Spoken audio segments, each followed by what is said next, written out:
Tozali kozongisa matondi na nkolo mpona maso azali kosala pe biso tozali kosepela te ata moke na oyo moyini azali kosala.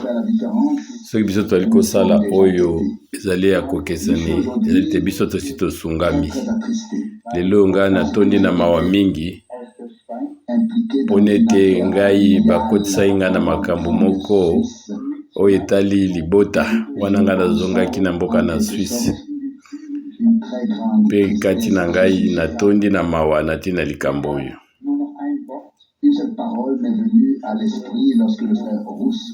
Liloba moko kaka elai ngai na motema ntango ndeko Rusi ayebisaki ngai te ye mpe aza na posa akoka kozwa liloba. Pe oyo elai ngai na makanisi ezali ete ngai nazokanisa oyo bokilo ya Moïse ayebisaki alobi ete zwa bato bakoki. Toyebi ete oyo ezali likoteya liloba yango ifo ezala vraiment kopema ezala libre pe ebongi ete tokoka kopona bato. Ngai nazali komitungisama mingi ntango bato bazali kondima te ete Nzambe asunga bango. Oyo kimia biso za kolinga ete bato nyonso bakoka kozala na kimia na Nzambe. Lokola Biblia elobi yango. Natina yango na kotia mwa makomi na tina te likambo oyo mpe ngai na kovanda. Pe ndeko Rusi lokola ngai nalakaki ye akoteya poso oyo. Me nandimi ete tokozala na lisanga oyo ya minene te. Ngai pe ebongi na ngai ntango na ntango nakoka pe kopema nayokaka pe. Wana ntango bato mosusu bazali koteya ngai nazwaka lipamboli mingi. Kasi ngai ntango ngai moko nazali koteya ezali malamu te mpona ete bamisusu nde bazali kopambolama na nzela na yango. Yango ezali lolenge wana. Ezali nyonso maloba oyo biso toyebi yango nde biso zali koyoka. Biso tokoki koloba ete toyebi ete lolenge nini ozindo ya molimo ezali kosala katikati na biso. Toyebi ete nini nkolo asi asali katikati na biso na oyo nyonso ekokisa ekomami. Boyebi ete posa na biso ezali kaka koya munene oya kaka pe makasi. Boyebi ete otango oyo kokokisa elanga ya elaka pe kopesa mena ya elaka yango ezali kokoma kaka mokuse. Pe tango oyo ya kondimana ya komonisa malikambo wana ezali kopusa nekomi pembeni. Tikete Nzambe azwa lokumu na maso. Oyo nyonso tozali koloba wa yango ekokokisama na lolenge moko ya malamu. Biso totanga kiawo ete etape oyo ezali komema mbuma te yango ekokatama pe yango ekobwakama na moto. Yango ezali komema moko ezali na mutuya. Soki ozali kati na ebongi na yo obota bambuma. To yokoka kozala oyo azali kobota mbuma te pe okauki. Yango ezali na mutuya mingi oyeba tina nini yo ozali kati na ye. Pe lakia oyo ezali kati na ngai koyeba ete oyo etambe oyo ezali komema bambuma te yango ezali mawa mingi.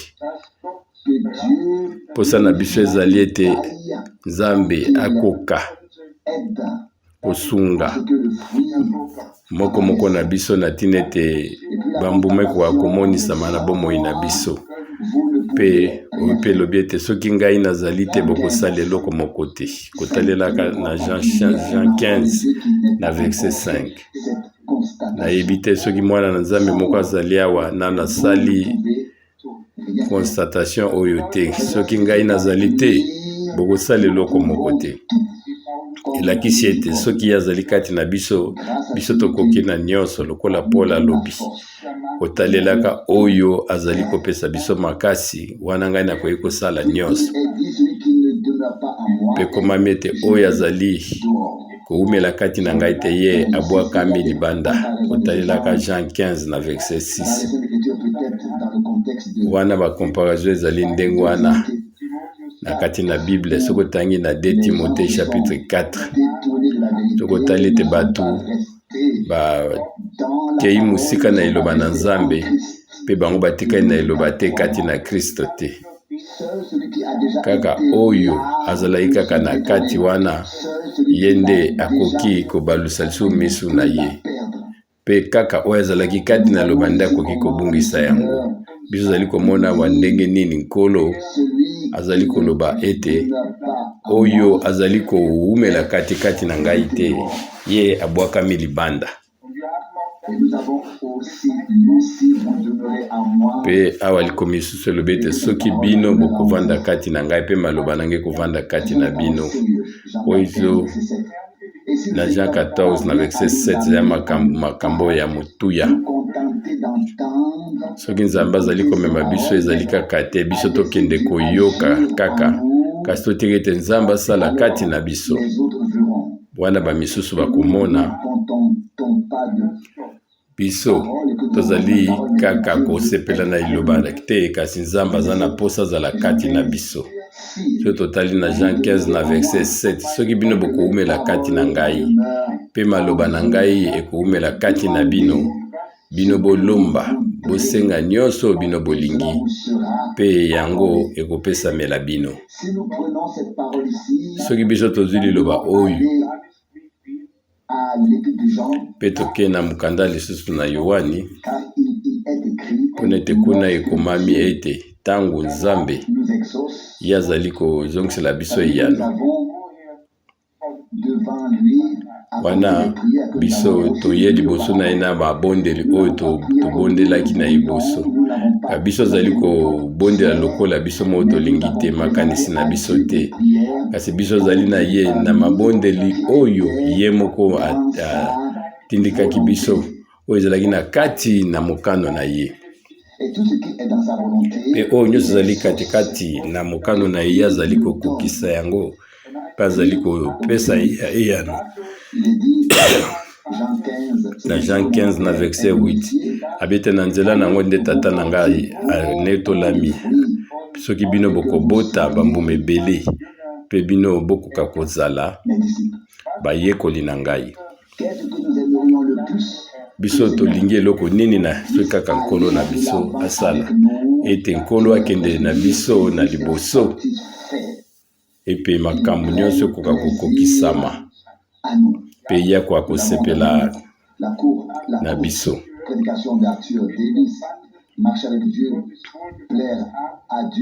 tomoni mwa lite ya moke oyo balobela biso kuna na Delise tomoni oyo ezalaki na lolenge na Noe kozala na baprofete toyebi ete biso tokokoma kaka soki biso tolingi kozwa pe eyano na ntina ete biso pe tokoka kokende na konetolama wana esengo na Nzambe pe fo evanda katikati na biso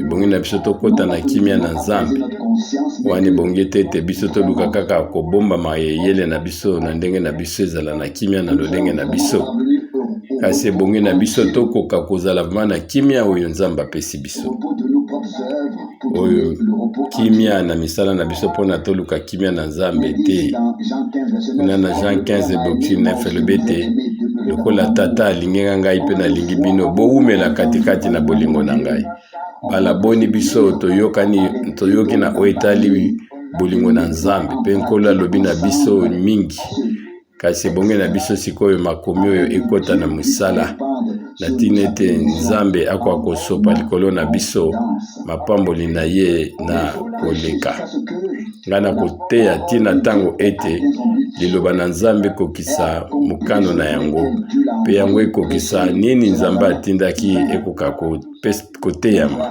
soki ndenge wana te yango ezali na ntina moko te ndeko na biso Martin alobaki ete ngai nalingi na ngai koya koteya te kasi ngai nazali kosepela ntango yo ozali koteya po te na nzela wana yo ozali kosunga biso mpona ete yo ozali vraimen oyo ya ebandeli ezali kaka lolenge wana biso nyonso tozali na kolemba pona kondima.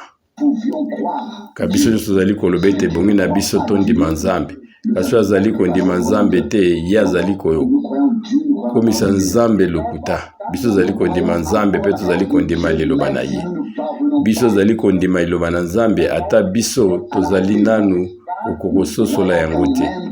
Ke biso tozali kondima kaka ete yango ezali ya solo pe yango esungi biso. Pe biso tozali na posa tokoka kosala lisusu mingi ti nguya ekoya kouta epai na Nzambe.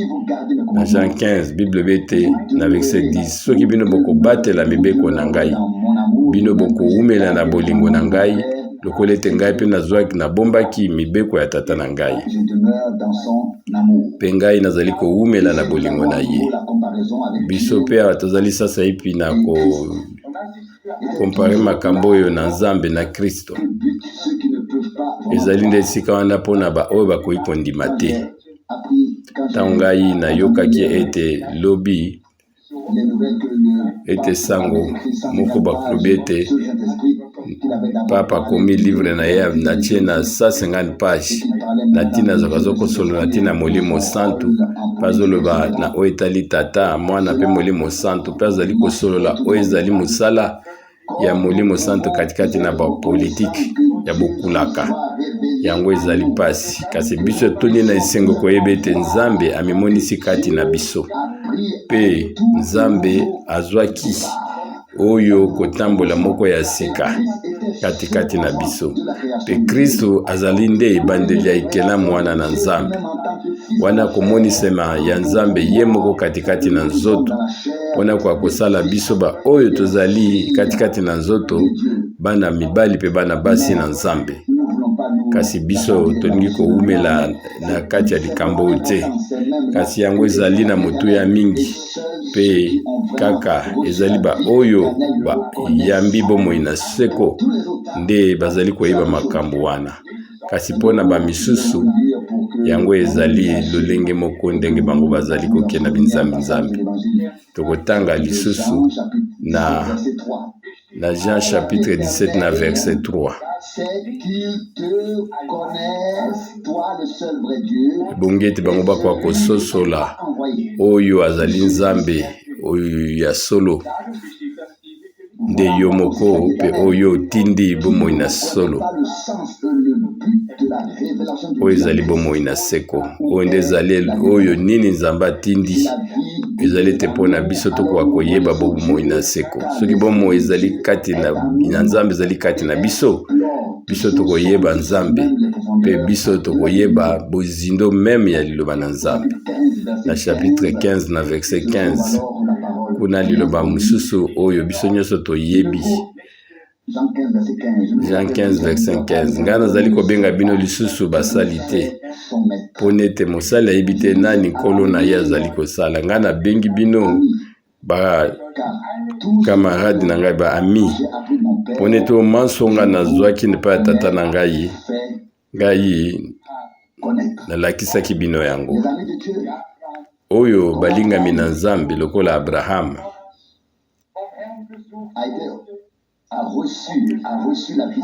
ye azwaki Nzambe ayaki kotala ye liboso ete Sodome na Gomore ekoka kobomama.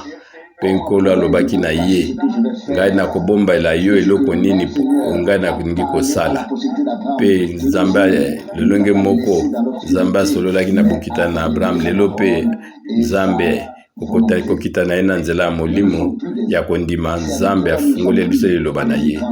Biso tozali su basali te, tozali bato na musika te. Kasi biso sasa epi tokomi bato bazali kobika na liloba na kati na ndako na Nzambe balingami na ye. Pe raison ezali ete ngai nayebisi bino nyonso, ngai na bombeli bino eloko te, nalakisi bino toli nyonso ya liloba na Nzambe. Pe ngai nalobi yango lisusu soki bato omoni ete bazali kati na binzambi to na katikati na masuwa mosusu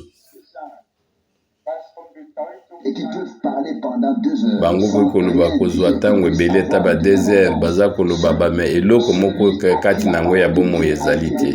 kasi oyo liloba na Nzambe monisami na tango oyo yenda koyiko solola na tina na Nzambe pone komami ete oyo Nzambe atindi yenda azali koloba liloba na Nzambe na Yohani 15 na verset 15 na bengi bino lisusu basali te kasi bino boyali bayenga beni na ngai pona boyebi nini ngai nazali kosala na bengi bino bayenga beni pona nalakisi bino oyo nyonso ngai na mpe nazwaki epai ya tata na ngai mena esengi ete mena ebongi ete nguya ekoka koya na oyo ezali ebongiseli oyo Nzambe ebongi na biso akokisa liloba na ye epe nguya na Nzambe ekoka koya na katikati na oyo ezali mécanisme liloba oyo toyambi pona ete kolo na nzoto na nkolo ekoka kosala mosala na yango na ntango nyonso mpe eloko mosusu ya motu oyo ezali ete ezali bino nde te boponi ngai kasi ngai nde naponi bino mpe ngai nde natie bino na mosala natina ete bino bokende mpe bokende bobota bambume mingi mpe bambuma na bino ekoka kowumela natina ete oyo nyonso bokolomba epai na tata na kombo na ngai ye akoka kopesa bino yango na verset 17 oyo nazali kosenga bino ezali ete bolingana moko likolo na basusu tika ete Nzambe akoka kosala na tina na lolenge ete mokili ekoka kososola ete biso tozali bana na Nzambe. Biso tomonaki yango ntango na libala ya sika biso toyokaki makambo oyo ya malamu mingi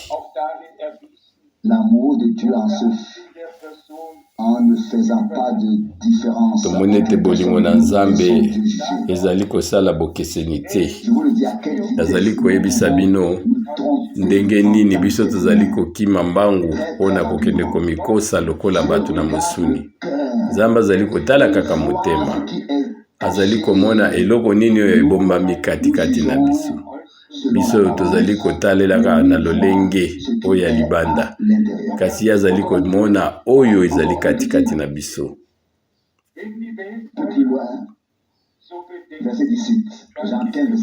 Na Jean 15 na verset 18 ekomami ete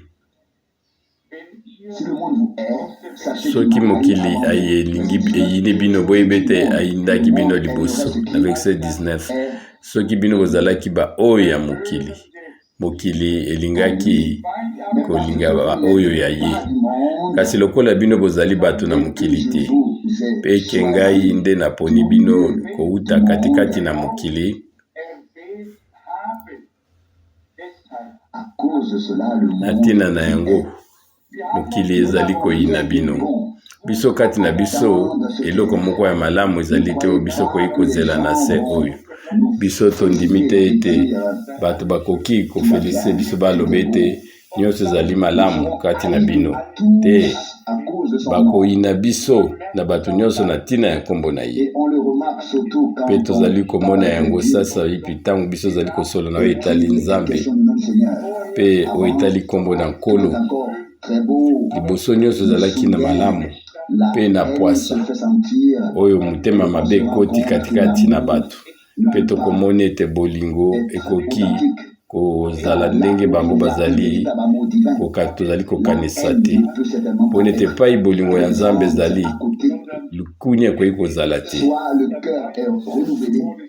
ezali kaka biloko mibale to te motema na yo ezali ebongami to etikali kaka oyo ya kala mpe biso tozali kobomba biloko ebele na ntina ete yango ekoka komimonisama te. Na Jean 15:21 Bible bete bokanisa liloba oyo ngai nayebisi bino mosali ye azali te koleka oyo mokolo na ye soki bango banyokolaki ngai bango mpe bakonyokola bino lisusu soki bango batosaki liloba na ngai bango mpe bakotosa liloba na bino.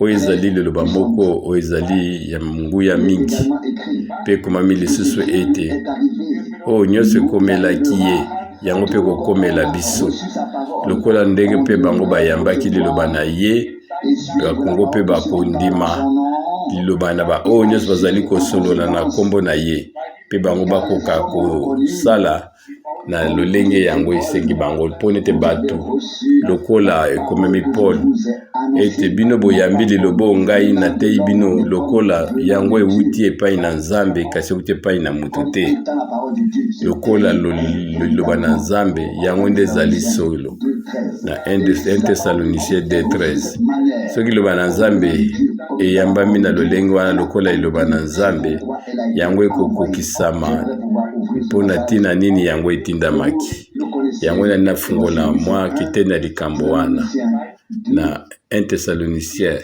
2 na verset 13 na ntina na yango biso tozali kozongisaka matondi ntango nyonso epai na Nkolo na ntina ete wana biso toyambi liloba na Nzambe oyo biso toyokisi bino boyambi yango lokola liloba ya bato te kasi lokola liloba ya solo ewuti epai na Nzambe yango lokola vraiment liloba na Nzambe oyo ezali kosala katikati na bino oyo bozali kondima liloba moko wana molimo moko wana nyonso ezali kotikala lokola yango ezalaki na ntina na yango biso ebongi na biso totalela mapamboli moko ete Nzambe akokokisa lolenge moko ya liloba na ye pe Paul alobi na pole nyonso biso zali kozongisa matondi na Nzambe na ntango nyonso na ntina ete bino bondimi liloba na Nzambe biso totei bino lokola liloba ya bato te kasi bino boyambi yango lokola liloba na Nzambe boyambi yango solo sikisiki lokola liloba na Nzambe mpe nga zali na kondima te ntango oyo mpe ntango na suka biso nanu totei eloko mosusu te soki kaka liloba oyo ya bule na Nzambe pe biso tokoteya pe kaka oyo liloba ya bule na Nzambe ntango biso zali kosolola kotalelaka bandeko bazalaki koloba kotelemela frère Branham bakotangaka bakombo na ye bango bazali koteya makambo mosusu oyo ndeko Branham kuta teya te pe biso tokoki koloba na manzela makambo wana ete kotalelaka nguya na nguya ya liloba bandeko na biso yango ezali ndenge wana te yango ekokai na oyo te oyo basali na Nzambe balobaki wana batindamaki kouta na Nzambe biso tozali kozongisa matondi mpona tokoka kotalela makambo mpe toloba ntango nyonso ete Nzambe ye akangami kaka na liloba na ye ebongi na biso tokoka kotala ntango nyonso mpe tokoka kotala yango ezali mabe te tokofo toyebe te oyo ezali moboko ya nyonso ezali kaka liloba na Nzambe mpe nyonso ezali kovanda likolo na liloba na Nzambe to te liloba ezali kokokisa liloba yango to te vandi kimia boyebi oyo ezali pole mpe na oyo ezali sembo soki botali na pectoral oyo ezali mabanga 12 ezalaki kotikala kaka lolenge wana Paul ezalaki komonisama te na Exode 28 na verset 30 kasi soki likambo ezali solo omoni te wana Paul epeli mwinde epeli yango ekomami na ntango na sika na ntango na kala eyalaki ete Paul mpe oyo ezali sembo mpe wana Paul ezalaki kaka kokokisa oyo koloba ete oyo eye liboso na Nzambe ezali solo ezali mpe lolenge moko Paul ezali biseka mosusu te liloba na yo nde ezali oyo ezali mwinda na makolo na nga kotala Psaume 119 na verset 105 yango nde ezali solo ete liloba na oyo ya lilakisi ya o biso tozali na yango Bible lobete bonge na biso tokoka kobatela yango lokola oyo pole ezali kongenga na kati na molili ti mwinde kobima. Ngai soki kotanga mokanda na 1 Pierre kotalelaka chapitre 1. 1 Pierre chapitre 1 kotalelaka na verset 22. Wana biso tope toli elimo na biso na kotosaka liloba bosolo na Nzambe pona ete tokozwa na bolingo oyo ya bandeko wana ezali na mitema mibale te tolingana vraiment moko na moko na mitema na biso mobimba. Na verset 23 bino bobotami bato na sika na mamboto moko oyo ezali ya kopola te kasi oyo ezali kowumela seko na seko liloba na Nzambe. Verset 24 pona ete nsoni nyonso ezali lokola kasa ezali mwa nzete pe lokumu na ye ezali oyo fololo ya mwa nzete wana soki nzeto ekauki ekufi pe fololo na ye ekufi pe kasi liloba na Nzambe yango ezali kowumela seko na seko. Nzoka nde awa nde ezali liloba oyo yango etatolami bino lokola sango malamu.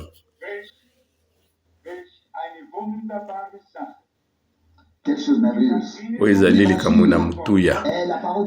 Sango malamu ezali liloba na Nzambe. Liloba na Nzambe yango ezali pe sango malamu. Yango nde ezali biso tozali koteya. O biso zali koteya ebonge te ezala kaka liloba na Nzambe. Soki yango ezali liloba na Nzambe wana biso tokoteya eloko moko kokokana oyo ekomami awa. Soki nazali kotanga sasa ipe awa ete nsuni nyonso ezali lokola mwa nzete moke. Lobi ngai namonaki ndeko moko azalaki na ba 90 ans ya ba age pe ntango ngai nazali kotala ye pe ntango tozali kotala bato wana tolobi ete bango bazalaki ndenge nini ntango bazalaki kokola ntango wana bazalaki na 10 ans 20 ans na ba age wana oyo mutu na msuni ye azali kokende kaka na kokufa na ndenge etali nzoto. Tozali koya tobandi kokola tokomi lokola felolo pe sasa ipi tozali kokanisa batata na biso pe bakoko na biso pe biso zali koloba bango bakomi bampaka.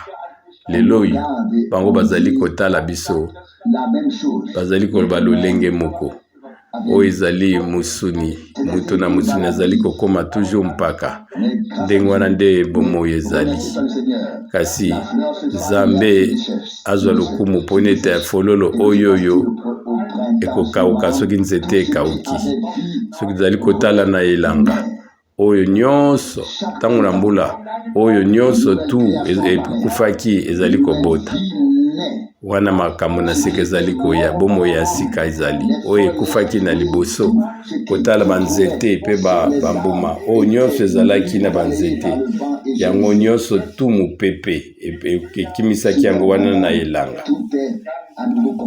pe na mbula mbala moko makambo nyonso ebongwami wana ngai nalobaki yango ebongaki ezalaki ntango moko ngai nalakaki bato na kokende kosangana na bango mpona nakoka koteya na liwa moko na 14h kasi ngai nabosani nakomi mardi nde naye kokanisa likombo wana vers 15h omoni ete ndenge nini tokomi kokoma bampaka epai nini biso tokomi tozali komona ntango nyonso ete mutu azali kozwa bokasi pe nsima nango ye akufi mpe akei kasi Nzambe mikolo nyonso azali kososolisa biso etiko intino ezali bomoi kufa pe blisekwa makambo ezali kosuka te kaka na oyo ezali liwa kasi biso ezali kozongisa matondi epai na Nzambe soki totali liloba oyo ya Petelo yango ezali kokokisama na oyo Paul alobaki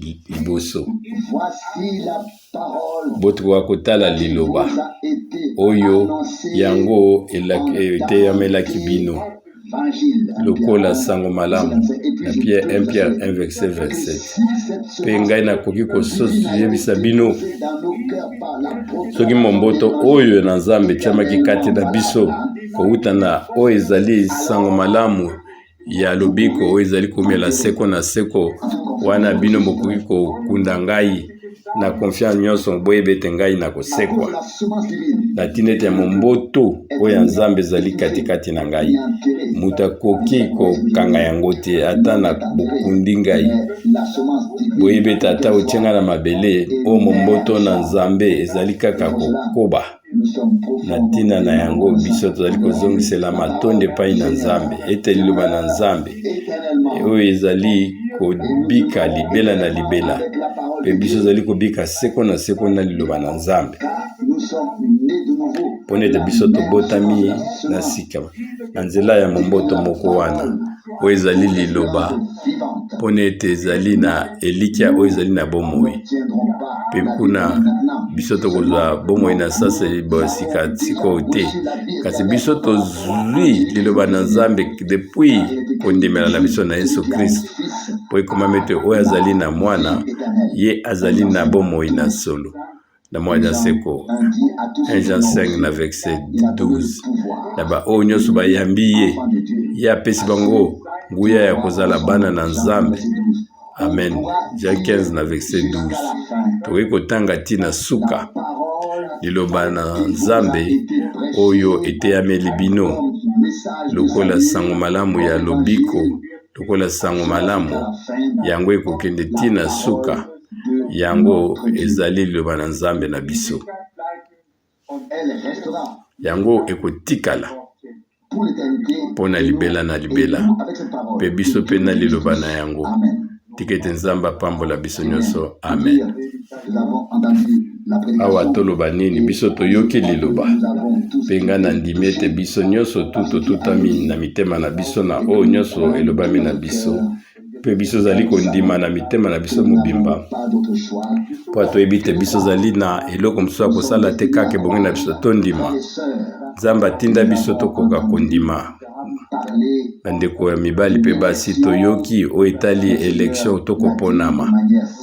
Nzambe asololi na biso na lolenge moko ya kokamwa ezali biso ndete bato toponi biso toponi ye kasi ye nde aponi biso yango ezali so na motu ya lelo ye aponi biso soki ezalaki lolenge wana te bandeko na ngai biso ngai tozala na esiko te pe biso tosepeli mingi lokola ekomami awa na liloba nga na kobenga bino lisusu basali te kasi bokomi bayenga beni na ngai pona ete ye akoki kopesa mabombani na ye te na bato moto na misala kasi na bayenge bani na ye to baami na ye ezali lolenge moko mpe lolenge wana na ntango na biso soki tozali bakamarade baami na ye biso tokoyeba makambo ebele wana biso zali kokomisa kotia lofundu te me toyebi ete Nzambe alakisi biso makambo ebele ya kobombama pe ye afungoleli biso yango pe ye afungoleli biso liloba oyo ezali ya solo na ba oyo ntango mosusu bato bazali kososola te lokola ndeko alobi na biso yango soki yango emonisami na Nzambe te yo koki kososola yango te boni nkolo alobelaki biso na ntango na ye pe ye akokisi yango kaka oyo na nzela ya liloba na ye emoniseli epesameli batu misusu bazali kokoba na lolenge na bango kotambola tina ntango na biso bakoki kosala eloko moko te bakoki kotanga bakoki koteya kasi soki Nzambe afungoleli yo liloba te yo okoki kosala eloko moko te yango ezalaki motuya mpo na ngai mpe nakokaki koloba ebongi na biso tozongisaka matondi na Nzambe na ntina ete ye afungoli biso mabombani na ye lokola ndeko na ngai alobi awa biso tokoki kosala eloko mosusu te ebongi na biso tomema kaka toteya kaka Nzambe apesi biso na nzela ya ngolu na ye basali na nzambe bakoki komema kaka oyo nzambe apesaki bango. Petelo lolenge moko wana, Petelo lolenge moko akoki kaka komema oyo kaka nzambe apesi ye. Akoki komema eloko mosusu te, yango ezali impossible. Yango ezali lolenge moko na biso, tokoki komema eloko mosusu te kaka oyo nzambe apesi biso. Yango nde ezali na mutu ya munene. Ata likambo mosusu likambo nini ekokomela biso, otalelaka oyo Paul abi na 1 Thessaloniciens chapitre 3 nga mpe yalobaki na 13 me nga na 1 Thessaloniciens 2 na verset 3 wana mateya na biso ezali kotala te oyo makanisi oyo ya batu te to te makanisi mpona kokoka kosala baninga to ya koswana, kasi lokola biso nzambe abongisaki biso pamonaki te tokoki na tina ete tokoka kozwa lobiko na nzela liloba oyo ya lobiko, biso zali koloba na tina ete tosepelisa bato te kasi tosepelisa nzambe. 1 Thessaloniciens 2, 3 et 4.